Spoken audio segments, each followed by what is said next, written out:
Halo guys, kembali lagi dengan Ray Channel. Yuk kita lanjutkan alur cerita The Last Cultivator. Namun sebelumnya, Mimin ingatkan kembali untuk yang mau masuk surga, silahkan klik link yang ada di deskripsi. Oke, kita lanjutkan. Setelah Tianjun memutuskan untuk meninggalkan kota Fero, kini Xin pun memperlihatkan suasana malam hari sebelum kepergian Tianjun. Terlihat senior Mel yang gelisah karena terus teringat dengan Tianjun. Setelah dia datang ke kota Fero, dia berulang kali mengejutkan banyak orang. Tidak hanya dia bisa mengalahkan naga, The Evil Dragon, tapi dia juga menunjukkan teknik sihir tingkat tinggi. Mengapa aku terus-terusan teringat dengannya? Tidak, aku tidak boleh seperti ini. Seseorang biarawati akan berdosa jika memikirkan pria. Aku harus menekan keinginanku. Juga terlihat Bai King sedang berada di balkon. Dan terlihat juga Catherine yang sedang berendam. Tianjun besok akan pergi. Tapi aku belum bisa mendekatinya. Apakah kita bisa bertemu lagi setelah berpisahan besok? Apa aku harus mengungkapkan perasaanku padanya malam ini? Gumam Catherine. Tapi ini sangat memalukan. Dan bagaimana jika aku tidak diterima olehnya? Itu pasti memalukan, gumamnya lagi. Lalu terlihat Bai King juga bergumam. Catherine tidak hanya cantik, tapi dia juga memiliki tubuh yang bagus. Dan yang terpenting, dia juga kaya. Tianjun mungkin menyukainya. Ya, meskipun aku sedikit cemburu, tapi mungkin Tianjun akan merasa menyesal jika mereka berpisah. Dan nantinya saling merindukan. Ya, biarkan aku membantumu, gumam Bai King, yang sambil mengeluarkan skill pesonanya. Ada apa dengan asap ini? Apa yang terjadi? Kok tubuhku terasa aneh? Ucap Catherine. Lalu di sisi lain terlihat Tianjun yang memanggil Catherine. Catherine, apa kau sudah tidur? Aku akan pergi besok. Si rubah menyuruhku untuk mengucapkan selamat tinggal padamu. Akhirnya kamu kesini juga. Aku telah menunggumu begitu lama. Aku pikir kau akan pergi begitu saja. Kamu bisa masuk angin jika memakai pakaian seperti itu. Kau harus minum air hangat. Nampaknya kau terlihat sedikit flu, ujar Tianjun pada Catherine. Lalu Tianjun pun mengucapkan terima kasih pada Catherine karena bantuannya selama ini, serta mengatakan untuk berhati-hati selama Tianjun pergi. Namun Catherine pun menahan Tianjun untuk pergi. Sambil memeluknya dari belakang, dia berkata, "Aku tidak ingin kau pergi. Sejak pertama kau menyelamatkanku dari pemimpin goblin, aku sudah jatuh cinta padamu. Aku tak bisa tidur sepanjang malam karena memikirkanmu. Ya, sebelum kamu pergi, bisakah kau meninggalkan kenangan spesial?" Jar Catherine pada Tianjun. Ini terdengar seperti bukan kau. Apa Bai King melakukan sesuatu padamu? Tanya si Tianjun pada si Catherine. Tidak, ini semua murni keinginanku. Dan ya, dia pun langsung melepaskan pakaiannya. Lalu entah apalah yang terjadi setelah itu. Lalu di keesokan harinya, terlihat Tianjun dan Bai King sudah berada di luar kota Fero. Ada apa? Kenapa kamu tidak mengatakan sesuatu sepanjang perjalanan? Tanya Bai King pada Tianjun. Tianjun pun hanya bengong saja. Apa kau tidak tidur dengan nyenyak tadi malam? Tanya si Bai King pada Tianjun. Itu tidak benar, ucap Tianjun. Tadi malam aku tidur dengan nyenyak. Ucapnya lagi. Baguslah, jawab Bai King. Lalu kemudian mereka pun melanjutkan perjalanan, dan di perjalanan itu mereka dicegat oleh Carl. "Jong Tianjun, kau mau kemana hari ini, ucap Carl. Apa kau salah minum obat? Berani sekali kamu mencegat kami sendirian, jawab Bai King. Siapa bilang aku sendiri, Dan ya, ternyata dia bersama seorang wanita yang memiliki kekuatan mental rank S, bernama Jenny. Ya, dia adalah ibu dari si Carl. Pedang suci adalah harta karun milik kota Fero. Aku takkan membiarkanmu mengambilnya begitu saja, ucap Jenny.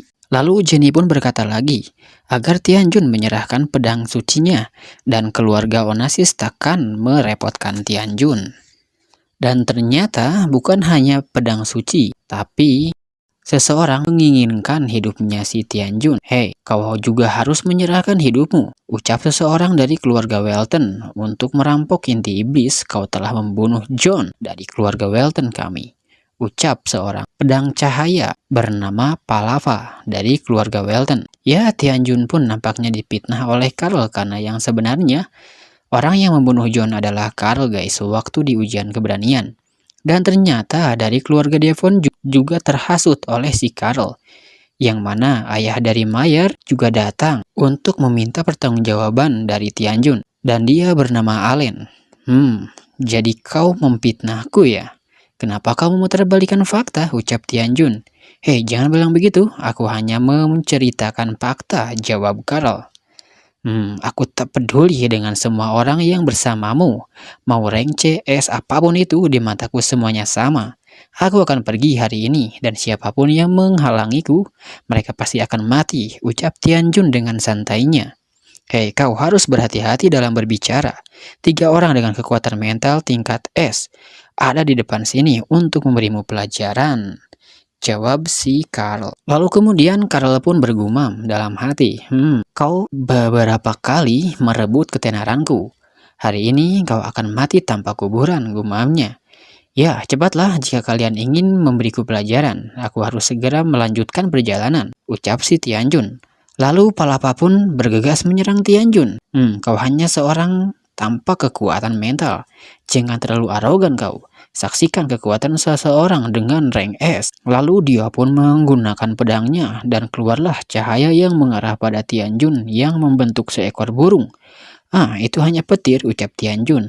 Aku juga tahu jurus ini. Lalu keluarlah petir Tianjun yang menyerupai seekor naga membalas serangan itu. Palapa pun sungguh sangat terkejut dengan itu, karena tak percaya serangannya bisa dihentikan dengan mudah. Cahaya guntur Tianjun pun lanjut menyerang sehingga Allen pun bergegas menahannya dengan perisai dan terjadilah ledakan yang sangat besar akibat benturan itu. Ini serangan yang sangat kuat. Lenganku mati rasa. Anak ini jauh lebih kuat dari apa yang kita bayangkan, ucap Allen, yang ternyata serangan Tianjun mampu menghancurkan gunung di sekitarnya. Hei, apa yang kalian katakan? Kalian hanya sudah lama tak bertarung, jadi kalian agak sedikit canggung. Anak itu punya sesuatu di lengan bajunya. Kalian harus berhati-hati, ucap Jenny. Keluargaku terkenal karena kami adalah petarung sejati. Apakah aku harus takut dengan seorang anak muda? Jika mereka berdua berhasil meninggalkan kota Fair hari ini, itu merupakan aib bagi keluarga Onassis. Lalu dia pun mengeluarkan kekuatannya dan mengayunkan cambuknya. Ini tidak cukup. Aku harus mengerahkan semua kekuatanku dan mencambuknya dalam satu serangan. Dan ya, serangan itu pun sungguh sangat menakutkan. Sampai Allen pun mengakui kekuatan Jenny. Dia juga mengatakan bahwa pertahanan cahayanya tidak akan mampu melawan serangan seperti itu. Hahaha, rasakan serangan ibuku. Itulah akibatnya karena telah membuatku kesal, ucap Carl yang seorang anak mami ternyata guys. Namun apa yang terjadi, cambuk milik Jenny pun ditangkap oleh Tianjun dengan sangat mudah. Mustahil, dia bisa menggunakan perisai yang lebih kuat dari Allen. Hei, yang terbaik yang bisa kamu lakukan dengan cambuk seperti ini adalah memukul pantat anakmu, ucap Tianjun pada Jenny. Menyerahlah jika kau tak ingin mati, ucap Bai King. Tapi pakaianmu terlihat menarik. Aku mendengar kalian para bangsawan memiliki harta yang aneh. Bajumu bagus, mungkin harganya mahal jika dijual, ucap Tianjun yang lagi-lagi tertarik dengan hal yang berbau uang. Tunggu, apa yang kau maksud? Ucap Jenny yang ketarik oleh Tianjun ke arahnya. Aku hanya tertarik dengan pakaianmu saja, ucap Tianjun. Omong kosong apa yang dia katakan? Apa dia orang cabul? Ucap Jenny.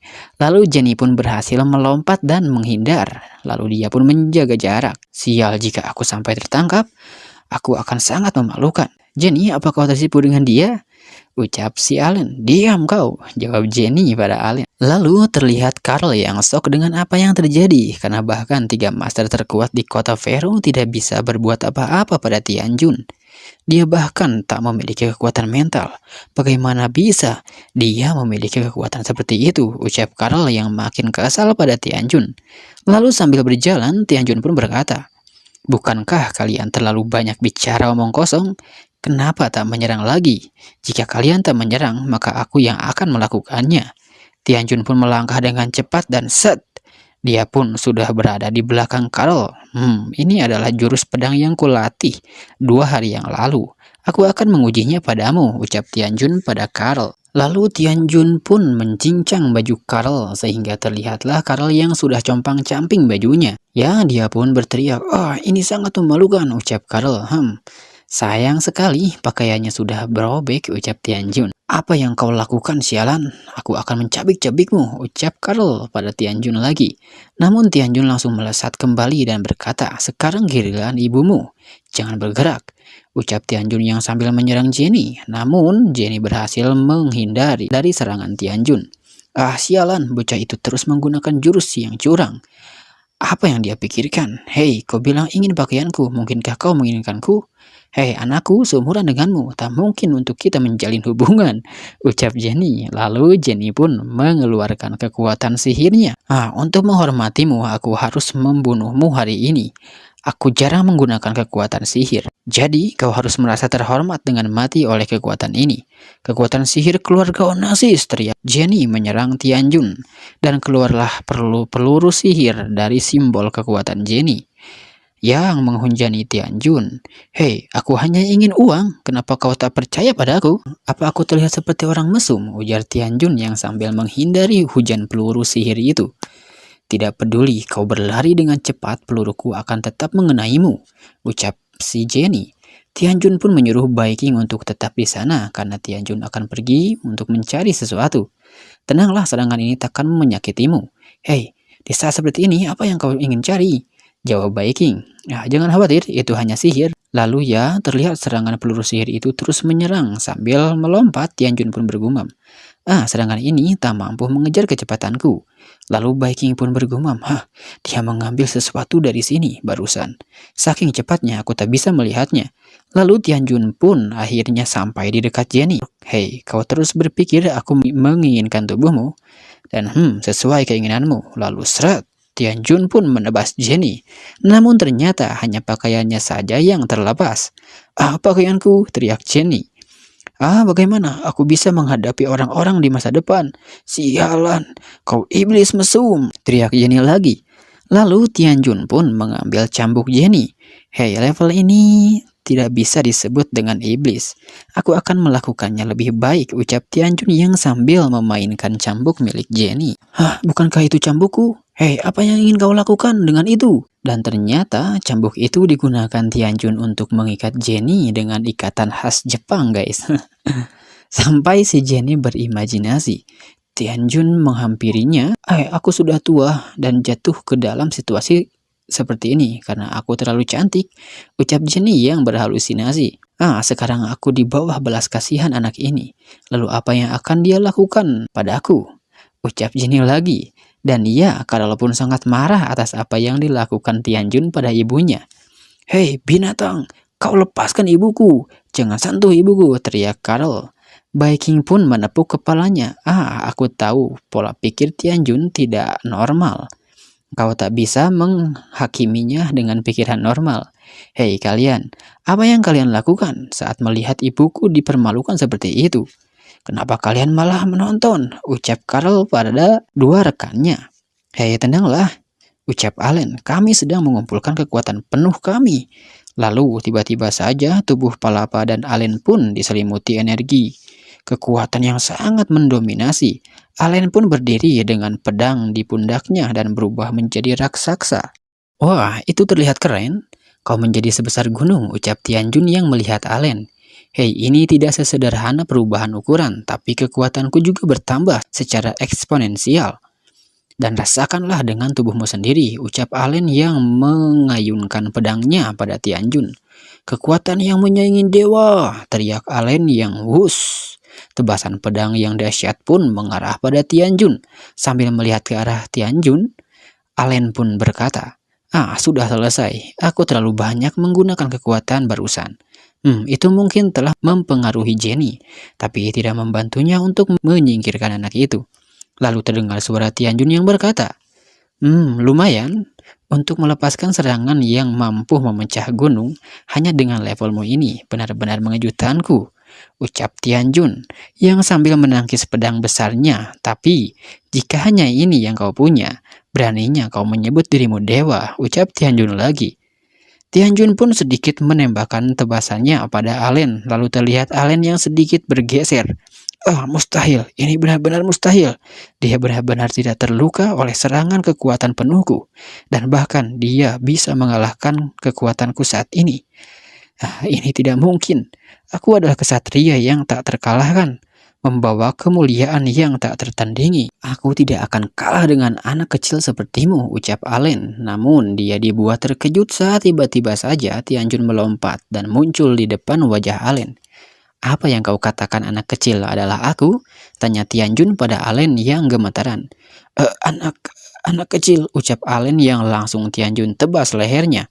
Lalu terlihat Allen yang sudah mengeluarkan cairan merah dari lehernya.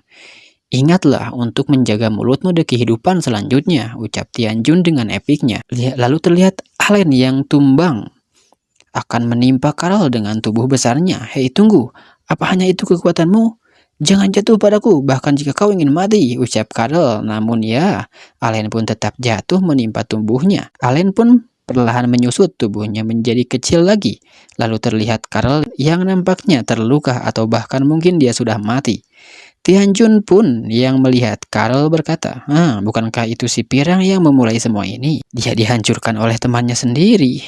Tapi itu pantas dia dapatkan. Lalu Tianjun pun menghampiri Palapa. Sekarang satu-satunya orang yang tersisa adalah kau. Siapa namamu tadi? Tanya Tianjun pada Palapa. Namaku Pedang Petir Palapa, jawab Palapa. Oh ya, Pedang Petir Palapa, kau bisa menyerangku sekarang, ucap Tianjun. Lalu ya, Palapa pun mengeluarkan skillnya dan terlihat kilatan-kilatan petir dari tubuhnya Palapa. Tianjun pun yang melihat itu berkata, seperti namanya, dia bisa berlari dengan cepat. Ah, sialan, dia benar-benar jelas beda tingkat kekuatannya dengan kami. Jenny dan Alien telah kalah. Itu bunuh diri jika aku pergi menyerangnya sekarang, ucap Palapa yang sedang berlari kabur. Mungkin dalam kekuatan bertarung aku lebih lemah dari Jenny dan Allen, tapi dalam hal kecepatan itu adalah mutlak kemenanganku. Ilmu pedang secepat kilat dan kecepatan seperti angin adalah tempat berdiri.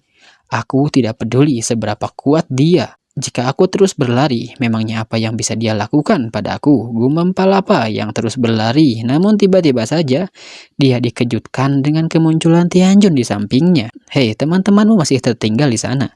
Palapa pun sangat terkejut dengan itu. Lalu Tianjun pun meraih leher Palapa. Tunggu, ucap Palapa. Petir surgawi, ucap Tianjun. Lalu muncullah petir surgawi itu dari langit menyambar Palapa. Lalu terlihat Palapa yang sudah tumbang. Sambil melihat Palapa, Tianjun pun berkata, aku telah mencoba menahan kekuatanku, tapi tetap saja dia terpanggang. Lalu beralih ke kota Fero. Kita pun diperlihatkan Catherine yang sedang merindukan Tianjun. Apa yang terjadi pada tubuhku? Kenapa terasa panas? Apa karena aku merindukan Tianjun? Tapi dia pasti sudah pergi dengan gadis rubah itu. Apa yang sedang dia lakukan Tianjun sekarang ya? Gumam Catherine. Lalu beralih lagi ke Tianjun yang sedang mengintimidasi Jenny. Hei, teman-temanmu semuanya telah kalah, dan hanya kau yang tersisa, ucap Tianjun dan Yulong. Hei, kamu jangan mendekat. Aku adalah wanita suci.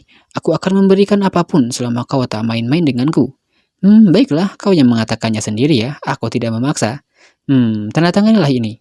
Dan aku akan meninggalkanmu sendiri, ucap Tianjun yang hendak merampok Jenny dengan meminta batu roh spiritual yang nilainya 99999. Pokoknya banyak guys ya. Ya begitulah jumlahnya yang sangat banyak. Jenny pun menjawab bahwa dirinya tak punya batu roh sebanyak itu, bahkan jika dia menjual seluruh aset keluarganya. Hei, bukankah masih ada 2 keluarga lagi yang bersamamu? Jika keluargamu tak cukup, maka ajak mereka untuk membayarnya, ucap Tianjun. Lalu Yulong pun berkata, ya itu benar. Tadi aku melihat anakmu masih bernapas di sana. Cepatlah, kau harus menandatangani ini, ujar si Yulong. Dan dengan terpaksa Jenny pun berkata, aku akan menandatanganinya. Lalu terlihat Jenny yang merangkak menghampiri anaknya. Sialan, bahkan setelah aku menandatangani surat itu, dia bahkan tak melepaskan ikatan ini. Aku tak pernah melihat seseorang yang tidak tahu malu seperti dia. Gumam Jenny dalam hati. Carol, tunggu ibu. Ibu akan ada di sisimu sebentar lagi. Ibu tidak akan membiarkanmu mati di sini. Namun tiba-tiba saja muncul seseorang yang berkata, Aku baru saja merasakan energi spiritual yang sangat besar di sekitar sini. Di mana kultivator itu? Ya, yang ternyata itu adalah salah satu anak buah dari Dewa Iblis. Dan chapternya pun berakhir guys. Ya, ini adalah 3 chapter ya tambahan. Mungkin besok atau enggak lusa update lagi, baru kita upload lagi guys. Ini juga Mimin nyari komiknya yang versi bahasa Inggris, karena kalau bahasa Indonesia udah mentok ya. Oke guys, sampai jumpa di lain kesempatan.